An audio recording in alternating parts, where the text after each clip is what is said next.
Well, good morning, Key City Church. It is so good to be here with you all this morning. If we haven't met, my name is Austin. I'm part of the teaching team here at Key City, and it's such a privilege to be continuing in our series on habits. We kicked the series off last week, and so if you missed that and you want to get caught up, you can check that out on our YouTube channel. But this series on habits actually finds itself within a broader 6-month series where we are talking about the question of how do we experience transformation? How do we experience true life change? Because if you've been on the Key City website or you've been around Key City at all, you've probably heard our mission statement of freeing people into their God-given potential through dynamic trust in Jesus. And this 6-month series is really a long, drawn-out answer to that question of, so how do you actually do that? And not just how you do it, but how do you get there most quickly from point A to point B? How do we experience that true freedom? And last week, we started off with this insight that so often you know, and we know, and I know the good I want to do, but I struggle to follow through. I know the good that I deep down want to do, but I struggle to follow through. I struggle to turn that into action. Now, that could be in big things or that could be in small things. That could be in things like I know I need to get a haircut, or I know I need to unpack at least the box that had my hair gel in it, but I struggle to follow through, so I have a hat on today. Or that could be in bigger things, right? That could be I know the good I want to do. I know that I want to prioritize that time with my family. Oh, but when push comes to shove, it's just so hard. Or I know the good I want to do. I know that I want to follow through on that plan to quit that thing that's harming me and actually engage in those behaviors that are more helpful, but I struggle to follow through. So often, knowing what we want to do isn't the actual challenge. It's doing the things that we want to do. And what this insight told us is that it's not just about getting all the right information. So throughout this series, we've been talking about this thing that we refer to as the framework. And it is simply our model for how transformation happens. And now last week, I only had one thing to put on this whiteboard. This week, I have two, so bear with my handwriting. But in the framework, we say that at the very center of it, and if we go back to that mission statement, what is it? That we free people into their God-given potential through what? Through dynamic trust in Jesus. That life change happens fundamentally through trust. And that is at the center of change. When we can trust that we are okay, right? When we don't have to go and strive, but when we can say that I am okay, that is the foundation, the bedrock of transformation. And that trust is inversely proportionate to fear, that we're either living in a state of being above this line in trust or in fear. But as we said, it's complicated, right? We're not just machines for trust. We don't just say, hey, trust me, and then all of a sudden we trust, right? You want to see it. You want to experience it. And part of learning to trust is learning to see the world differently, because we're complex beings, right? We're not just machines for trust, but we also have minds. But here, we spent all of last month talking about worldview, which is so critical, right? Understanding reality properly. But the thing is that we can know the good all day, right, but struggle to follow through because we're more than just minds. It also matters what we do with our bodies, and that is why habits are so important, which is where we're camping out this month. But we're not just minds and we're not just bodies, but we're also souls that are deeply relational, our relationship with ourselves, with others, with God, which is where the third part of this comes in, relationships, which we'll be talking about next month. Wow, how did I ever pass penmanship class, you ask? I'm not sure. Fun fact, it was my worst class I ever took. But each of these reinforces one another, and they each reinforce trust, right? And so last week we talked about that. We know the good we want to do, but we struggle to follow through. And it's so important to see these things not just in isolation, but together. And J.T. English, in his book Deep Discipleship, has this great quote. It says that teaching, read worldview, right? Teaching void of habit formation tends towards Gnosticism, which is this old, ancient Christian heresy, this idea that what we do with our bodies doesn't matter. It was one of the earliest things that popped up in the Christian church of the challenge to the message of Jesus. And it says, teaching void of habit formation tends toward Gnosticism, whereas habit formation, void of teaching, tends towards empty ritualism. That's the idea of just going through the motions and it not really meaning anything to you. That what we want to do is connect our habits with our worldview. And that would add, and he says, teaching and habit formation together, if we add in our relationships, which are so critical because none of us experience transformation as islands. We are all connected. That tends towards wholeness and integration, which is what ultimately trust is all about. Bringing these things together to live in a state of trust and truly be freed into our God-given potential. Now, last week, we dove all into the aspects of habits. We talked about the why behind habits and why they're so important. And one of the things that we talked about is that habits design our default. And within that, we talked about the fact that 40 to 95% of our actions, 40 to 95% of our actions are driven by habits. They're subconscious and habitual, which can either be our worst enemy, right, or our greatest strength, because all of our habits are going in a direction. They're either moving us towards where we want to go or away from it. They're moving towards us where we want to go. It's like running downhill. It's like a snowball gaining momentum, and the most natural thing is to live in alignment with the values and ideas and ideals that you have. But if our subconscious, if our habits are driving us in the opposite direction, then it's like we're always running uphill. We ended last week by saying, well, in light of this, in light of the great impact that habits have on our life, well, what do we do? And we say, well, we go form new habits, and we'll talk about that next week. And here we are, it's next week. And here's the difficult truth. Habits are hard. Yes, habits are hard, and you've experienced this, and I've experienced this, and we're far enough away from New Year's that we know that habits are hard, because I won't make you raise your hands, but I don't know how your New Year's resolutions are going, but statistically, and you guys are above average, but statistically, maybe like one of you have kept that. We won't decide who it is.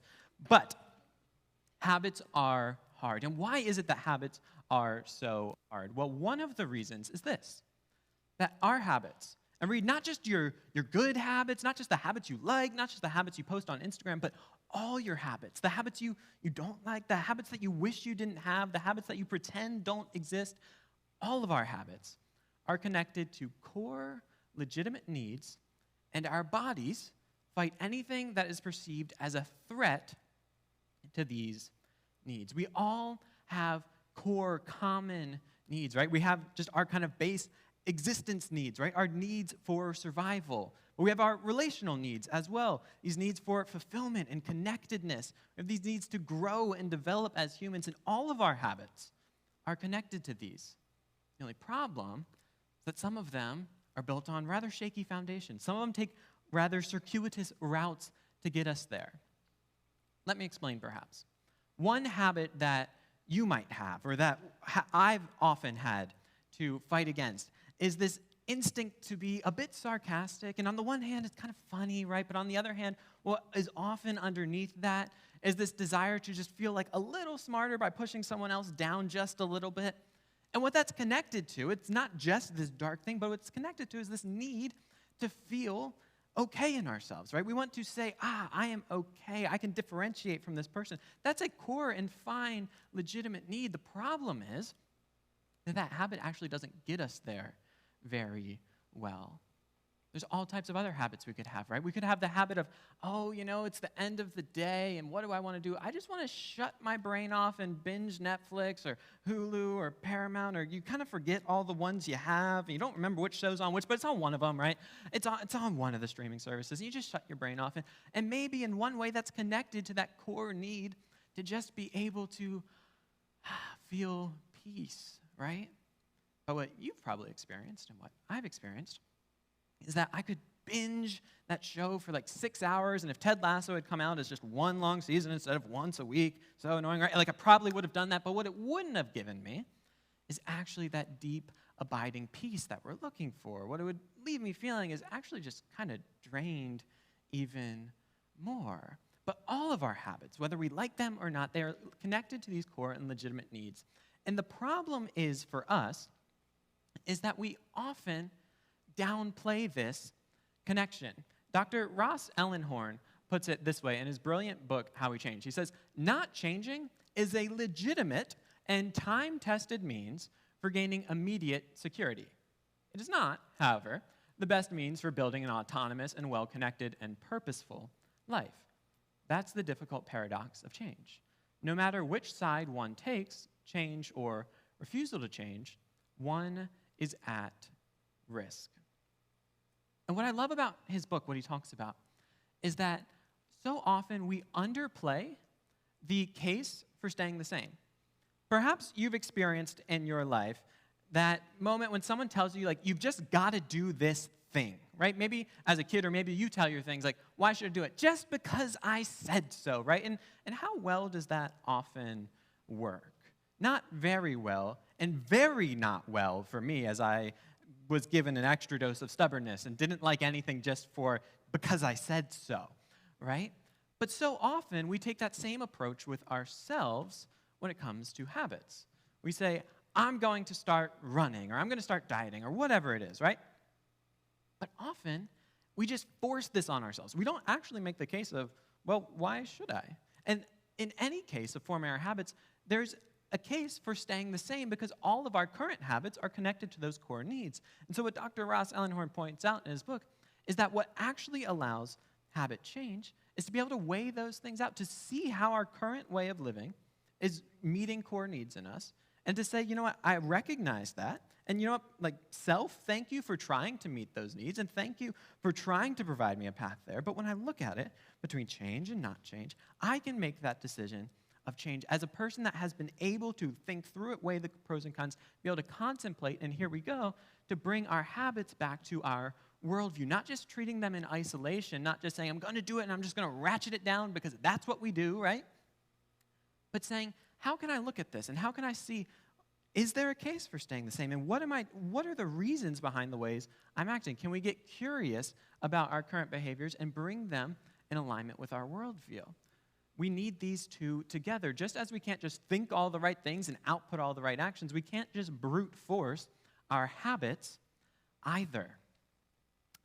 In the book of Timothy, actually, before we go there, well, we can start here, but Paul is writing to his protege, Timothy, and he says, train yourself for godliness. For while bodily training is of some value, godliness is of value in every way, as it holds promise for the present life and also for the life to come. And Paul, in this instance, he was one of the first church planters. He's spreading the message of the gospel all throughout the Roman world, and Timothy is his protege, and he's giving him advice for how to go out and multiply this message of the kingdom. And he says that you need to train yourself, right? This is habits. In other versions, we see this word translated as discipline yourself. But what's really interesting here, and why I have it highlighted, is that we see this for the present life and also for the life to come, for the short term and the long term.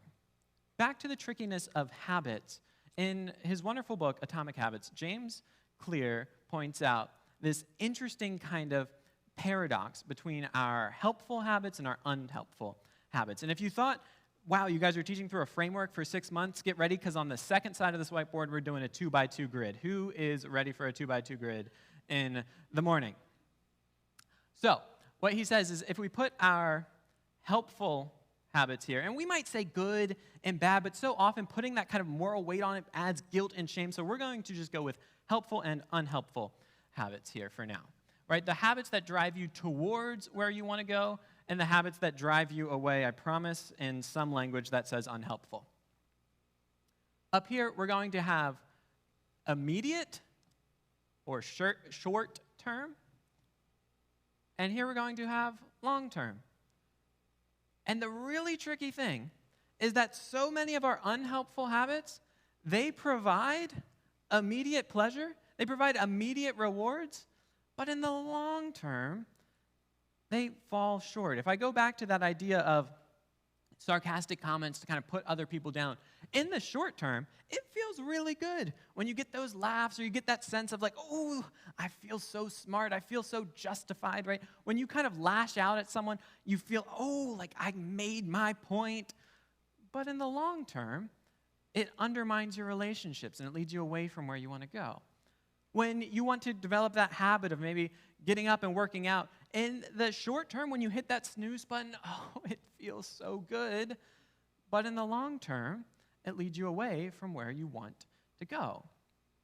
The tricky thing is that often our most helpful habits, they're not that fun in the immediate short term, right? Like eating kale isn't really that fun. Even if you massage it and you put a little lemon on it, it's still just not that fun, right? But in the long term, it leads you to where you want to go. Here's the really interesting thing as Christians, as Christ followers, and what Paul is pointing out here is that there's actually a little bit more that we could add on here. Because for the most part, when we read our self-help books on habits, and nothing wrong with them, I've read them and they're great. Like I said, I got this from James Clear. They have kind of the immediate term, and then you kind of have like this mid to long term. You're kind of hedging your bets that you'll be around long enough to experience the long-term benefits, because otherwise, why not just experience the immediate benefits? But what we see as Christians is when we take our worldview and we extend the timeline of our life, that it's not just the here and now, but it's actually an eternal, not just temporal timeline. What we find is that we can also we can extend this into the eternal, right? And we've been talking about within this framework is the question really of what is God up to in the world? Why is trust so important in light of what God is up to? And what we said is that if you were God and you had all power and were fully loving, the greatest thing you could do would be to create beings that experience life the way you experience it, in an eternal community marked by full trust and love and acceptance. And that the way you do that is it begins in our life in the here and now, that as we trust God, we begin to experience that life of the kingdom, but it extends into eternity. So as Christians, we're not just hedging our bets that we're going to be around long enough to maybe experience some of these benefits, but we're actually making an investment into an eternal community that experiences life just as God experiences it. And it's only in this context, when we bring in this long-term view, that things like what Jesus says in the book of Matthew chapter 16 begin to make any sense. We find Jesus with his disciples. And it says, then Jesus told his disciples, his followers, if anyone would come after me, let him deny himself. Let's make that decision, right, to go in this direction. Deny himself, take up his cross. That's the following through, and follow me. Do it continually. For whoever would save his life will lose it, but whoever loses his life for my sake will find it. For what will it profit a man if he gains the whole world, gets all these immediate wonderful benefits, but forfeits his soul, forfeits this long-term benefit, forfeits the life that we were created to live both now and forever? Or what shall a man give in return for his soul? And so with the remaining time that we have today, we're just going to get really practical. We're going to talk about, well, if we need good habits, what do we do with them? And how do we create them? And like a true pastor, we're going to use some alliteration. We're going to give you the S's of habit formation. And the first three here is really how we design our habits and get them off the ground. And the 4 through 6 is really how we keep them going. And even though there's only 6, there's like 7 S's, so it's a good number, right? But how do we begin to form helpful habits? We start with the start. Well, it didn't really take you that long to come up with that. Start with the start. That makes sense. It's in the word, right? But this is so important because often when we think of habits, we think of this big, broad habit. We'll use one example. So maybe you want to get in the habit of getting up in the morning and going for a run. Well, what we often think of the habit is the running. We think of going out on that trail. Oh, you got your new running shoes on, like it's going to be so great. You're doing however long you're doing. But that's really not the start of your habit. If you're doing it in the morning, the start of that habit is actually when the alarm clock goes off. It's making that decision to get up. And as you start with the start, if you get that right, then everything else begins to fall into place. And so if you're trying to set that habit of going for a run, what I would say is actually begin with just the really simple habit of just setting your alarm clock and waking up at the time to go for a run. Don't even go for a run. Just set the alarm clock and get up at that time. Start with the start. Start with the tipping point of the habit, and then change your space. This is so powerful, just changing the environment so that it makes it natural to follow through on our habits. So if you were, again, going for the run, you're starting with the start, so you're saying, I'm going to wake up early. Well, rather than putting your alarm clock like right next to you, whether that's your phone or it's an old-fashioned alarm clock, whatever you're using, why don't you just like put it on the other side of the room? Because all of a sudden now, you actually have to get up. And by the time you've gotten up and you've turned it off, you're much less likely to go back to bed. Or maybe it's, in James Clear books, he talks about trying to eat healthier, eat apples. Just putting the apples out makes it a whole lot easier. Change your space. Keep them small and stackable. Keep them small and stackable. So don't try to start with the really big, flashy habit that you can post on Instagram and makes everyone think, oh my goodness, they're so amazing, right? And that's how we often set our habits. That's why so many of our New Year's resolutions fail. Like, I am going to do 100 push-ups a day. Don't mind that I haven't done 100 push-ups in the last year, but I'm going to do 100 push-ups a day. It's probably not going to happen, right? Like, I'm going to run 3 miles every day. No. Just keep it small. If starting with the start, it's just getting out of bed. Or if it was push-ups, like, you just do one, but make them stackable. Think of your habits like building blocks. You add one on top of the other. Maybe after getting into the habit of getting up, well, maybe then you put on your shoes and you just walk outside. You don't even have to run. Just get outside, right? But as you begin to do these, each habit you add on makes it like the snowball going downhill. Just makes it more natural to keep following through. You're creating the environment and the situation where it just makes sense.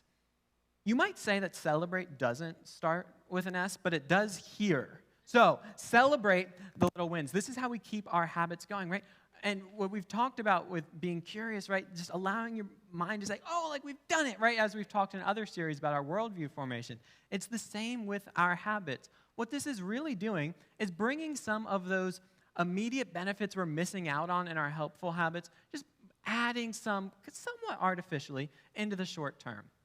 Maybe that's, hey, I said I'm not going to be on my phone first thing in the morning, and when I do that, like, I'm just going to, like, celebrate that inside, or I'm going to reward myself, like, with that one munchkin, or whatever it is. Like, just allow that celebration to get your body into that sense of, there is a reward to this habit.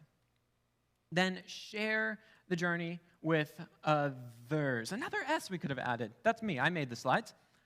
That brings our habits right in line with our relationships. How many of you know that if you set the goal to begin doing something and you do it with a friend, you are much more likely to do it because now it's not just doing the thing, but it's like together, and they're going to bring me along and I'm going to bring them along on their hard days. Share the journey with others and connect habits to something significant. This brings our habits back to our worldview. What actually matters to us? Last week we talked about that what we do, it shapes what we value. And when we're developing our habits, we want to connect them to the things that are deeply meaningful to us. And so often we use exercise as an example, but I'm going to go back through this very quickly, kind of starting from the back and going with an example from my own life.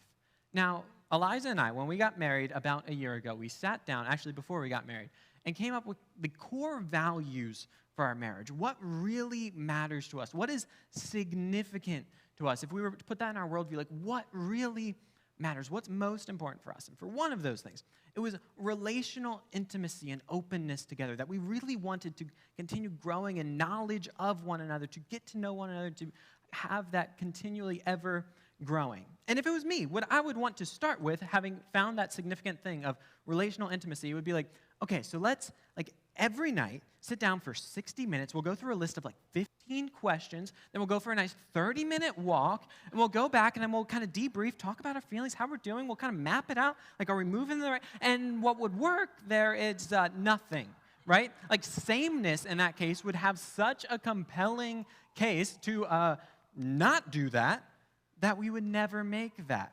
But if we started with the start, we asked, okay, so what is kind of like the nexus of this for us? What's the tipping point where we can have those deep quality time, those good conversations? Well, what we discovered for us was that it was our time at dinner, right? We're both busy, we're doing so many things, but one thing that can really be the start of those conversations is just sitting down together for dinner. And we've developed rituals around this, which I've talked about in the past, but just simply sitting down and saying, I'm here with you. Like that. Once we start with the start, the odds of us then, if we sit down for dinner together, the odds of us having a good conversation, the odds of us connecting go up exponentially. But what we found in the difficulty of starting this is that we needed to change our space. So we got really good having dinner together every day, and we'd go through our little ritual of like, I'm here with you and what we're grateful for. But if we happened to move that dinner to the couch, the remote was right there. And the TV was right there. And all of a sudden, you did the ritual, you did the prayer, you talked for like 2 seconds, and then the TV did all the talking for you. But what we decided, when Lent came around, we realized that we were kind of slipping on this habit. What we decided to give up for Lent was simply changing our space. We said, you know what, we're going to move our conversation, we're going to move our dinners just to the table, which we live in like a small apartment that's like literally like moving like 3 feet. But all of a sudden, the remote's all the way over there, and you can't really see the TV that well. And all of a sudden, just by changing the space, the habit follow-through became more natural. Then you keep them small and stackable. I would love to make that, we're going to go through all these questions, we're going to talk for this long, we're going to go for a walk afterwards. But that's not going to happen, right? We make the case for staying the same. We make this incline of the habit too steep, and it doesn't happen. We simply said, we're just going to eat at the table. All of a sudden, it allows for these things to happen as the conversation goes. Then maybe we go for a walk, and we can stack it with other things.